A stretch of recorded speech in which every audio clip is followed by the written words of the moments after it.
तो back side दे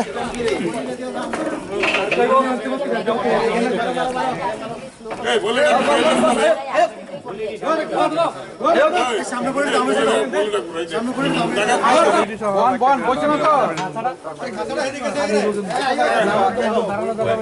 দাও দাও দাও আচ্ছা লাগা আমার ক্র্যাক লাগেনি এ দুই সিম্বল হইছে আমরা কত লাগবে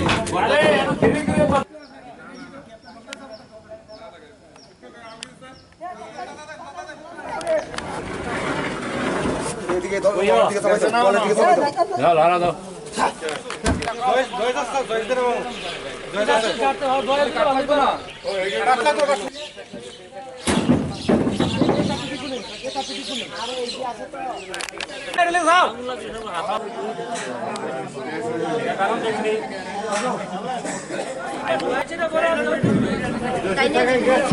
একটা স্যার তাইদের দিয়ে দিবে বেশি কাটছে বলতে গেলে এ দরকার লাগাও আমরা রাখো না এদিকে ঢালো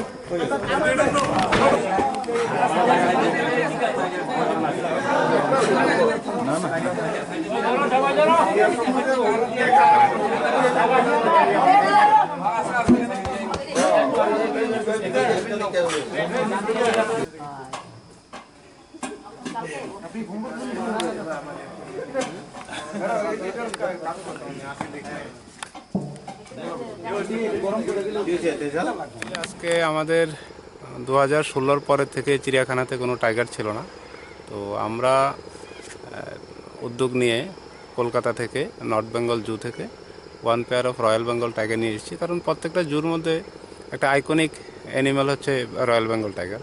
তো সেই প্রচেষ্টা আমরা এবার 2024-এ এসে আমরা দুটো রয়্যাল বেঙ্গল টাইগার নিয়ে এসেছি নর্থ বেঙ্গল জু থেকে।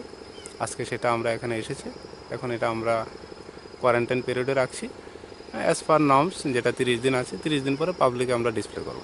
তাছাড়া আমাদের এখানে এসেছে আরও দুটো, যেমন রয়্যাল বেঙ্গল টাইগারের পরে সাথে সাথে এসেছে দুটো লেপার্ড এসেছে। তাছাড়া বিভিন্ন প্রজাতির পাখি এসেছে, যেমন golden pheasant, silver pheasant, P foul এবং হিল ময়না। অনেক বছর পরে প্রায় লাস্ট আমাদের যেটা অ্যানিম্যাল এক্সচেঞ্জ প্রোগ্রাম হয়েছে সেটা লাস্ট হয়েছিল 2014-তে। তো 10 বছরের গ্যাপের পরে এই প্রথম একটা অ্যানিম্যাল এক্সচেঞ্জ প্রোগ্রাম হচ্ছে। এর বাইরেও আমাদের আরও দুটো এক্সচেঞ্জ প্রোগ্রাম পাইপলাইনে আছে। একটা কর্ণাটকা থেকে বিভিন্ন ধরনের অ্যানিম্যাল আসবে, ওটাও সেন্ট্রাল জু অথরিটির অ্যাপ্রুভাল হয়ে গেছে। আরেকটা প্রোগ্রাম যেটা তিরুপতির সাথে এটা ফাইনাল স্টেজে আছে, ওটাও আমরা অ্যাপ্রুভাল হয়ে যাবে। এই বছরের মধ্যে আরও দুটো এক্সচেঞ্জ প্রোগ্রাম হবে। তো সার্বিকভাবে আমরা চেষ্টা করছি, রাজ্য সরকারের উদ্যোগে আমরা সার্বিকভাবে চেষ্টা করছি যে আমাদের চিড়িয়াখানার মধ্যে বিভিন্ন প্রজাতির পশু পাখি নিয়ে আসা। কারণ ত্রিপুরাতে একটাই চিড়িয়াখানা আছে, মানুষ এখানেই আসে। তো ভিজিটারকে লক্ষ্য রেখে আমরা বিভিন্ন উন্নয়নমূলক কাজও করছি অ্যানিম্যাল এক্সচেঞ্জ প্রোগ্রামের সাথে সাথে।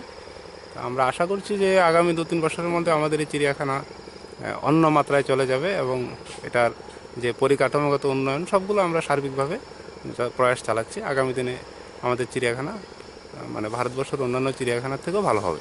আমাদের এখান থেকে কি কি যাচ্ছে? আমাদের এখান থেকে 2টা লায়ন যাচ্ছে, আর 1 জোড়া চশমা বানর যাচ্ছে, 1 জোড়া লেপার্ডকে, আর 4টা ব্ল্যাক বাগ যাচ্ছে নর্থ বেঙ্গল। কর্ণাটক থেকে মানে যে প্রোগ্রামটা হবে, মানে এখান থেকে কি কি আসতে পারে আপনাদের ধারণা? এটা আমরা যখন হবে তখন বলে দেবো, কিন্তু এখন সেন্ট্রালি আমাদের ফাইনালি আমাদের অ্যাপ্রুভাল হয়ে গেছে, এটা পাইপলাইনে আছে। আমরা এবছরই আমরা কর্ণাটকের সাথেও আমাদের যে বানেরঘাটা চিড়িয়াখানা আছে ওটার সাথে একটা এক্সচেঞ্জ প্রোগ্রাম আছে।